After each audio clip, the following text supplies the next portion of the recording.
قبولیت کی چند شرائط پڑھیں گے انشاءاللہ۔ یہ وہ شرائط ہیں جن سے نہ صرف فقہ اسلامی کی صحیح پہچان ہوتی ہے بلکہ اس کی ثقاہت و متانت اور شرع سے ہٹے ہوئے مسائل کا بھی ادراک ہوتا ہے۔ اب جو شرائط آ رہی ہیں دراصل وہی فقہ اسلامی کی صحیح پہچان ہے، بلکہ اس کے ثقہ ہونے میں، اس کی متانت میں اور اس کی شریعت سے ہٹے ہوئے مسائل کا بھی ادراک ہوتا ہے۔ یعنی اگر فقہ اسلامی کی صحیح پہچان ہو جاتی ہے تو اس کے لیے جو دلائل دیے جاتے ہیں اس کے ثقہ ہونے میں، اس پر کتنا بھروسہ کیا جا سکتا ہے، وہ شریعت کے مطابق ہیں یا نہیں، یا شریعت سے ہٹے ہوئے ہیں، ان سب کو جانچنا، ادراک کرنا آسان ہو جاتا ہے۔ فقہ چونکہ ایک فرعی مسئلے کو دلیل سے بیان کرنے کا نام ہے، اس لیے علمی ثقاہت ہی اجتہادی کوشش کی بنیاد ہوگی، کیونکہ یہ وہ دلائل ہیں، یہ وہ طریقہ کار ہے جس سے واقعی اوتھینٹک فقہ کا پتہ چلتا ہے۔ تو دراصل فقہ کے لیے دلیل چاہیے ہوتی ہے، تو فقہ چونکہ ایک فرعی مسئلے کو دلیل سے بیان کرنے کا نام ہے تو دلیل کا ہونا ضروری ہے، اس لیے علمی ثقاہت ہی اجتہادی کوشش کی بنیاد ہوگی کہ کتنی اس میں علمی قابلیت ہے، اور اسی کو اولین حیثیت حاصل ہوگی۔ اس لیے وہ اجتہادات جو دلائل سے مزین نہیں، ان کی عدم قبولیت پر ہی اجماع ہے، یعنی وہ اجتہادات جو دلائل پر مبنی نہیں، بغیر دلیل کے ملتے ہیں، ان کو قبول نہیں کیا جائے گا، اسی پر اجماع ہے۔ یعنی آپ کے سامنے کوئی ایسا اجتہاد آتا ہے، ایسا مسئلہ آتا ہے جس کی کوئی دلیل ہی نہیں، آپ اس کو قبول نہ کریں، اس پر علماء کا اجماع ہے۔ فقہاء کرام کے اجتہادات میں دلائل دیکھنا اور تلاش کرنا ان کے فقہی مرتبے اور علمی شان کو دوبالا کر دے گا۔ یعنی اگر ہم کسی فقیہ کے اجتہادات کو اس طرح دیکھیں کہ اس میں دلائل موجود ہیں یا نہیں، تو اگر اس میں دلائل موجود ہیں اور ایک سے زیادہ موجود ہیں اور بالکل پرفیکٹلی موجود ہیں تو ان کے فقہی مرتبے اور علمی شان میں اور اضافہ کرے گا۔ تو یہ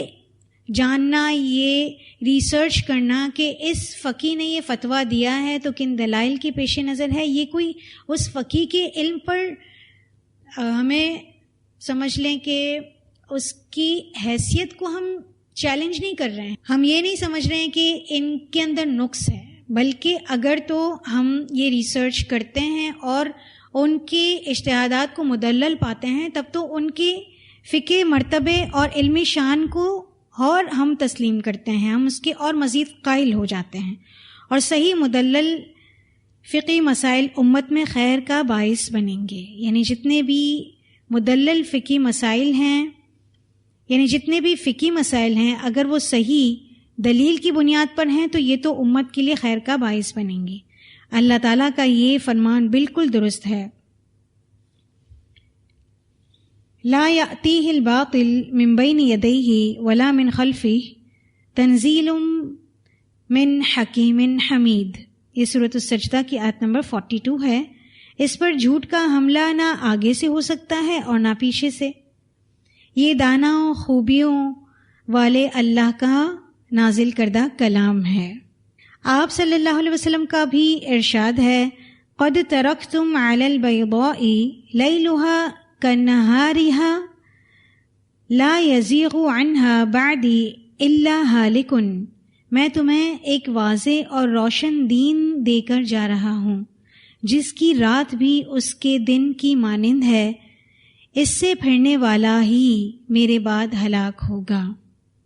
یہ کتاب السنہ میں روایت موجود ہے۔ اس لیے معتدل رویہ یہی ہونا چاہیے کہ جن مسائل و استنباطات پر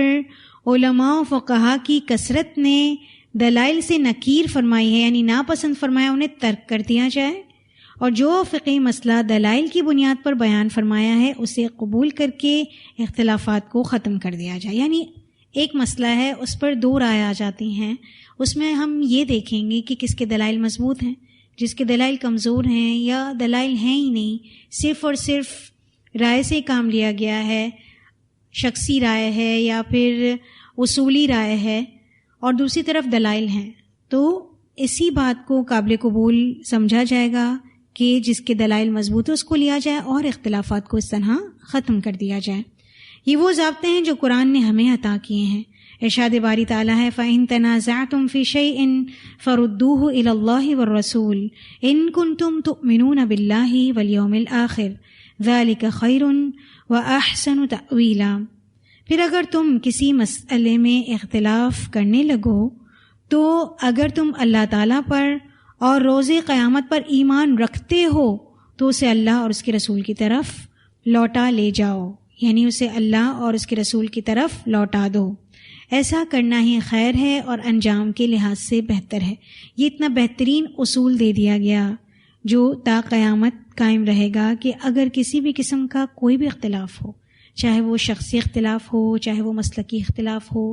چاہے وہ عوامی اختلاف ہو، چاہے وہ علماء کے مابین ہو، فقہا کے مابین ہو، کسی بھی قسم کا چھوٹا اختلاف ہو، بڑا اختلاف ہو، فردوہ الی اللہ والرسول۔ یقین مانیے دیانتداری سے اگر ہم اس مسئلے کو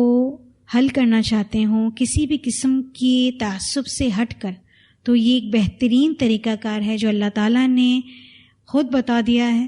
کہ اس کو اللہ اور اس کے رسول کی طرف لوٹا دو۔ کوئی تیسری شخصیت ہے ہی نہیں اس دنیا میں جو اس اختلافی مسئلے کو حل کر سکے۔ اسی بات کو اس دور میں فی زمانہ سمجھنے کی ضرورت ہے، جس کے بعد ہم ایک متحد اور متفق امت کی حیثیت سے پوری دنیا پہ دین اسلام کو قائم کر سکتے ہیں۔ آج تو یہ حال ہو گیا کہ ایک اسلامی مملکت ہونے کے باوجود ہم متفق و متحد نہیں ہیں۔ اس کی وجہ صرف یہ کہ ہر طرف مسلک کی ہی مار ہے، ہر طرف مسلک کی ہی پکار ہے، اپنے مسلک کو صحیح، دوسرے مسلک کو غلط کہا جا رہا ہے۔ تو پہلی چیز، سب سے پہلی چیز ہمیں جو دیکھنی ہے قبولیت کی چند شرائط میں، اطاعت و اتباع اور ترک تقلید۔ یعنی ہم نے پیچھے بھی پڑھا تھا کہ تقلید اتباع کا اپوزٹ بھی ہے، سینس میں کہ قرآن پاک میں اطاعت و اتباع کا حکم دیا، تو اطاعت اور اتباع کی طرف آنا ہے اور تقلید کو ترک کرنا ہے۔ یہ سب سے پہلا اور سر فہرست حل ہے ان تمام مسائل۔ قرآن مجید نے اپنی وضاحت اللہ کی عبادت، احکام شریعت پر عمل اور اس کے صحیح فہم کے لیے رسول اللہ صلی اللہ علیہ وسلم کی اطاعت و اتباع کرنے کا مطالبہ تقریباً 40 سے زائد مقامات پر کیا ہے۔ اطاعت کا مطلب یہ ہے کہ وہ احکام و عقائد جو جناب رسالت مآب صلی اللہ علیہ وسلم ایک مسلمان کو ارشاد فرمائیں تو مسلمان تسلیم و رضا کا پیکر بن کر نہ صرف دل و جان سے انہیں مانے بلکہ ان پر عمل کرے، جبکہ اتباع کا مطلب یہ ہے کہ آپ صلی اللہ علیہ وسلم کے احکامات کو قبول کرنے کے علاوہ جو آپ صلی اللہ علیہ وسلم کی سیرت طیبہ کے نمایاں خد و خال تھے انہیں بھی حرز جان بنائیں، یعنی دل کی عادت بنائیں، تاکہ مسلمان رنگ و نسل، علاقہ و عادات کی تمیز کے بغیر ایک ہی کلچر اور تہذیب میں رنگے جائیں اور اسی کے خوگر رہیں، یعنی اسی کے عادی رہیں۔ ان کا صبح و شام ایک ہی کام ہو کہ کیا اللہ کے رسول صلی اللہ علیہ وسلم نے فرمایا، سیرت طیبہ سے ہمیں کیا اسباق ملتے ہیں، سیرت طیبہ ہماری کیا رہنمائی کرتی ہے، اسی کا ایک مسلمان خوگر ہونا چاہیے، عادی ہونا چاہیے۔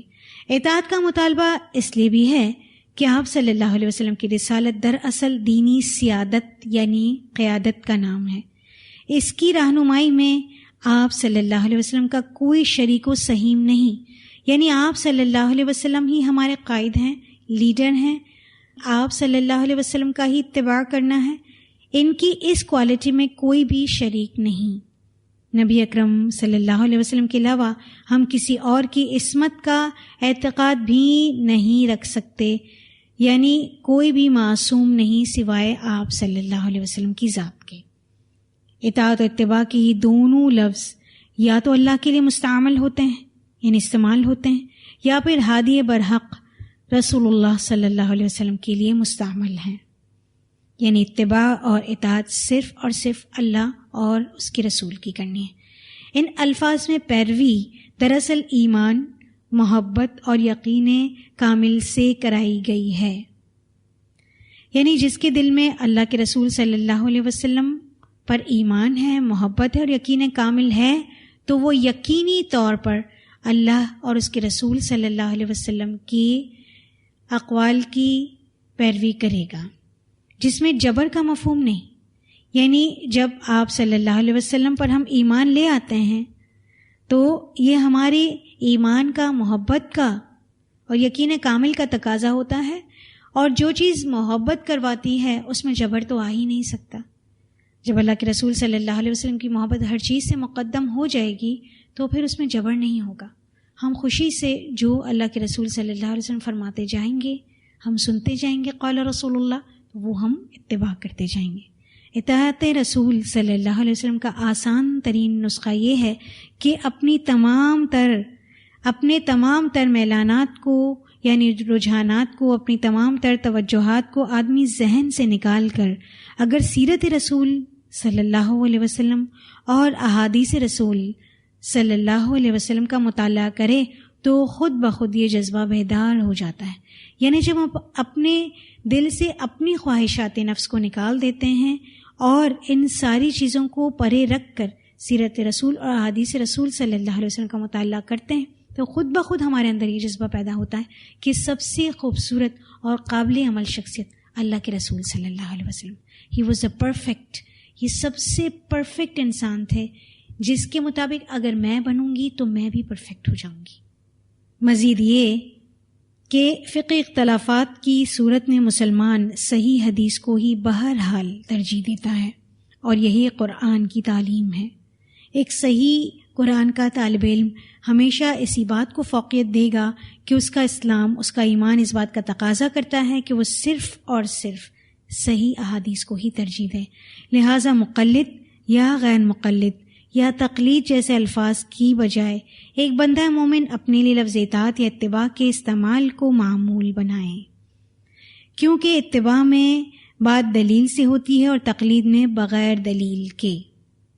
یہ اسٹیٹمنٹ اگر ہم یاد رکھ لیں تو ہمارے لیے بہت آسان ہو جائے گی بات کہ تقلید میں دلیل نہیں ہے جبکہ اتباع میں دلیل موجود ہوتی ہے، اور ہمارا دین صرف اور صرف دلیل کی بنیاد پر ہی ہے. صحیح حدیث ائمہ اربعہ کا رجحان. اسلامی فقہ کا خوگر بننے یعنی عادی بننے کے لیے شرعی تقاضا یہ بھی ہے کہ ایک مسلمان کو جب حدیث رسول صلی اللہ علیہ وسلم مل جائے یا وہ اس کے سامنے آ جائے تو پھر فقہی مسئلہ حدیث رسول صلی اللہ علیہ وسلم سے لے اور ہر قسم کے میلانات و گفتگو ترک کر دے. یعنی جب حدیث رسول مل جائے یا وہ اس کے سامنے حدیث رسول آ جائے تو پھر کوئی بھی فقہی مسئلہ کسی نے بھی بیان کیا ہو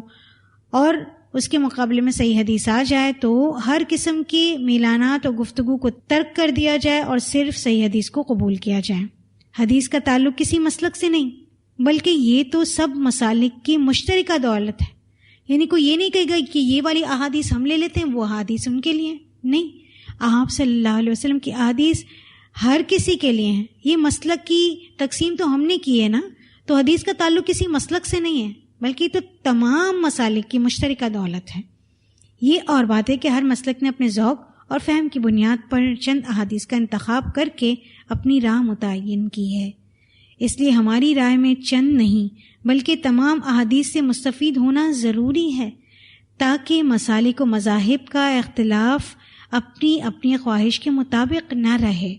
سچ تو یہ ہے کہ اگر فقہاء کرام کے فقہی مسائل اور اجتہادات و استنباطات ان کے بتائے ہوئے اصولوں پر ہی پرکھ لیے جائیں تب بھی ایک اصولی بات ضرور واضح ہو کر سامنے آتی ہے کہ یہ مسئلہ ان ائمہ کرام کے ہاں بھی اجماعی ہے، اجماع شدہ ہے کہ اگر صحیح حدیث مل جائے تو وہ خود کیا بلکہ تمام صحابہ کرام کے لیے لازمی ہوگا کہ وہ صرف اسے ہی قابل عمل سمجھیں اور اپنے اپنے اجتہادات کی طرف مت دیکھیں. یعنی ہم ائمہ کرام اور فقہاء کرام جنہوں نے جتنے بھی فقہی مسائل بیان کیے، اجتہادات کے استنباطات کیے، انہوں نے جتنے بھی اپنے اصول کی بنیاد پر بیان کیے ہیں ان کا بھی جب جائزہ لیا جاتا ہے تو ایک ہی پرنسپل، ایک ہی اصولی بات سامنے آتی ہے کہ یہ مسئلہ جو احادیث سے رسول کو قبول کرنے کا ہے وہ سب کے یہاں اجماعی ہے، سب کے یہاں سیم ہے. وہ کیا ہے کہ اگر حدیث مل جاتی ہے تو وہ خود کیا، یعنی وہ خود ائمہ کرام کیا، صحابہ کرام بھی اگر ہوں، انہوں نے بھی اگر کوئی استنباط کیا ہے، کوئی اجتہاد کیا ہے، کوئی مسئلہ بیان کیا ہے، ان کے لیے اپنا بیان شدہ مسئلے کے سامنے بھی اگر کوئی حدیث آ جاتی ہے تو وہ صرف اور صرف اس حدیث کو ہی قابل عمل سمجھیں گے. ان کے اجتہادات کو وہ خود بھی نہیں دیکھیں گے، اور نہ ہی وہ اس بات کی تلقین کر کے گئے،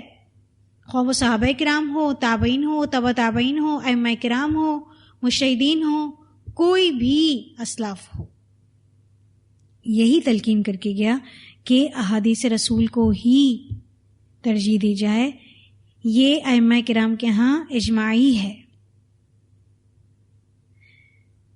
امام ابو حنیفہ رحمہ اللہ کا نقطہ نظر، امام محترم فرماتے ہیں حرام علی من لم یعرف دلیلی ان یفتی بکلامی، جسے میرے اجتہاد و استنباط کی دلیل قرآن و حدیث سے معلوم نہ ہو اس کے لیے حرام ہے کہ میرے کلام سے فتویٰ دے. در مختار میں ہے اذا صح الحدیث فهو مذہبی ان توجہ لکم دلیل فقولوا به.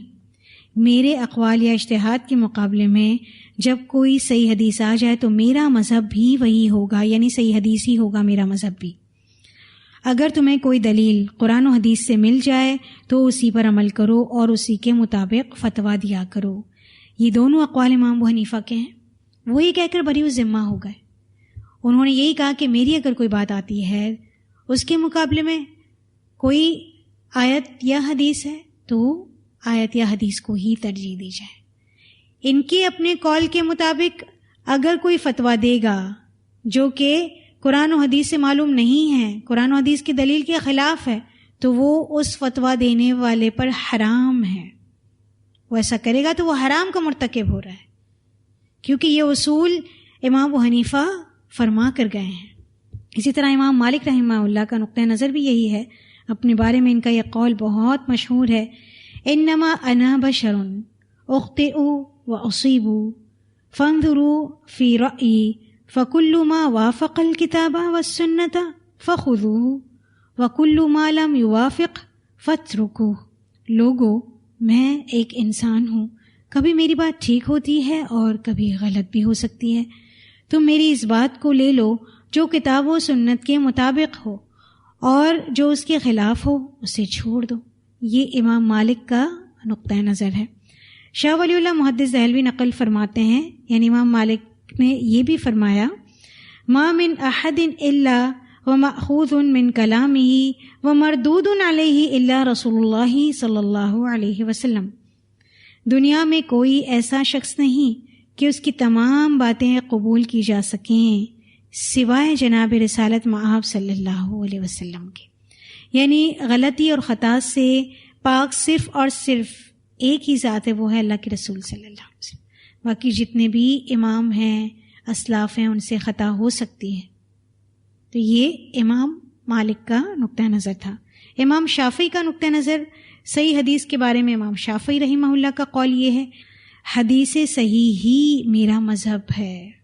یعنی صحیح حدیث ہی میرا مذہب ہے، میرا طریقہ صحیح حدیث ہی ہے. جب تم میرے اجتہاد و استنباط کو صحیح حدیث کے خلاف پاؤ تو حدیث پر عمل کرو اور میرے قول کو دیوار پر دے مارو. یہ امام شافعی کا نقطہ نظر تھا. امام احمد رحمہ اللہ کا نقطہ نظر، جو کہ امام اہل سنہ بھی ہیں، مگر اس کے باوجود بھی فرماتے ہیں لیس لأحد مع اللہ ورسولہ کلام. اللہ اور اس کے رسول صلی اللہ علیہ وسلم کے مقابلے میں کسی کا کلام کوئی حقیقت نہیں رکھتا، خواہ وہ ان کا اپنا کلام ہی کیوں نہ ہو. یعنی خواہ وہ امام احمد کا کلام ہی کیوں نہ ہو. سب سے مقدم بات اللہ اور اس کے رسول کی ہے. ان کا یہ ارشاد بھی ہے، لا تقلدونی ولا تقلدن مالکا ولا الاوزاعی ولا الثوری وخذوا الاحکام من حیث اخذوا من الکتاب والسنت. خبردار کبھی میری تقلید نہ کرنا، اور نہ امام مالک کی تقلید کرنا، اور نہ اوزاعی کی تقلید کرنا، اور نہ ثوری کی تقلید کرنا، بلکہ جہاں سے بزرگ احکام لیا کرتے تھے وہیں سے تم بھی لیا کرو، یعنی قرآن اور حدیث سے. تو معیار صرف اور صرف قرآن و حدیث ہیں. یہ چاروں ائمہ کرام جن کے نام پر لوگوں نے مسالک بنا کر اپنی اپنی مساجد بنا لی، اپنے اپنے مدارس بنا لیے، اپنی اپنی زمینیں بنا لی، اپنے اپنے ممالک بنا لیے، اور اپنے مسلک کی جنگوں میں لگ گئے، اپنے امام کو بہت بڑا امام دوسرے امام کو کمتر بنانے کی جنگ میں لگ گئے، ان کے تو یہ اقوال ہیں۔ تو ایسے علماء، ایسے فقہا کہ یہ والے بات ہر مسلک میں سر فہرست ہونی چاہیے، ان کے مدارس میں جگہ جگہ پر لگا دینی چاہیے، اور ہمیں بھی یہ والی باتیں، یہ والے اقوال یاد ہونے چاہیے کہ ان ائمہ کرام نے تو یہ فرمایا ہے، اور یہ اپنے قول کہہ کر بری الذمہ ہو گئے۔ اب ان پر ان کے مقلدین کا کہا ہوا کوئی بھی قول، اس سے یہ سب بری الذمہ ہے۔ جو بھی مسلک کو پروموٹ کر رہا ہے، ابو حنیفہ کے نام پر کر رہا ہو، امام مالک کے نام پر کر رہا ہو، امام شافعی کے نام پر کر رہا ہو، یا امام احمد بن حنبل کے نام پر کر رہا ہو، بہرحال ان ائمہ کرام کا نقطہ نظر یہ ہے۔ اللہ تعالی ہمیں درست دین پر، صراط مستقیم پر قائم رکھے۔ یہ بیانات ائمہ کرام کی طرف سے اعلان عام ہے کہ لوگوں کی طرف سے عائد کردہ یہ تقلیدی روش اور اس کی دعوت ہمارا نہیں، اور نہ ہی ہم اس کے داعی ہیں، یعنی ہم نے اس کی پکاری کہ ہمارے قول کی طرف دعوت دو، ہماری تقلید کرو۔ ان کے نزدیک صحیح حدیث ہی ایک سپریم لا کی حیثیت رکھتی ہے، جس نے فقہی مسائل کو نہ صرف حل کیا بلکہ ان کے حل کا راستہ بھی دکھایا۔ یہی وجہ ہے کہ سب علماء فقہا کا اس کی اس حیثیت پر اجماع و اتفاق بھی ہے۔ غیر واقع مسائل سے اجتناب۔ انسانی مسائل کی چونکہ حدود متعین نہیں ہیں بلکہ وقتاً فوقتاً یہ پیش آتے ہی رہتے ہیں، مثلاً کلوننگ یا تبدیلی اعضاء وغیرہ، اور عصری مسائل ہیں جن کو حل کرنے کی ضرورت وقتاً فوقتاً انسان کو پیش آتی رہتی ہے۔ انسانی مسائل کی چونکہ حدود متعین نہیں بلکہ وقتاً فوقتاً یہ پیش آتے رہتے ہیں، مثلاً کلوننگ، تبدیلی اعضاء وغیرہ، اس لیے ان کے حل کے لیے شریعت کی طرف ہی رجوع کرنا پڑتا ہے۔ البتہ یہ سوال برمحل ہے کہ کیا مستقبل میں وقوع پذیر ہونے والے مسائل کا بھی ادراک کر کے ان کا فقہی حل تلاش کر لیا جائے پہلے سے ہی؟ کیا ایسا کرنا صحیح ہوگا؟ اس بارے میں عموماً دو آراء سامنے آتی ہیں، یعنی اگر مستقبل میں جو واقعات آئیں گے ان کو گیس کر کے کہ یہ واقعہ پیش آ سکتا ہے، گہری بصیرت اگر کوئی رکھتا ہے تو اس حساب سے وہ اس مسئلے کو بیان کرنا چاہے، اس مسئلے کا حل بیان کرنا چاہے، تو کیا ایسا وہ کر سکتا ہے؟ تو اس بارے میں دو آراء ہیں۔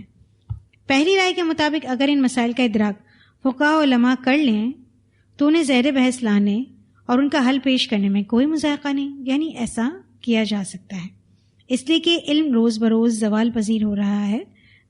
علماء و فقہاء رخصت ہو رہے ہیں۔ ہو سکتا ہے کہ مستقبل میں ایسے علماء پیدا نہ ہوں جو اس قابل ہوں کہ فقہی استنباطات کر سکیں،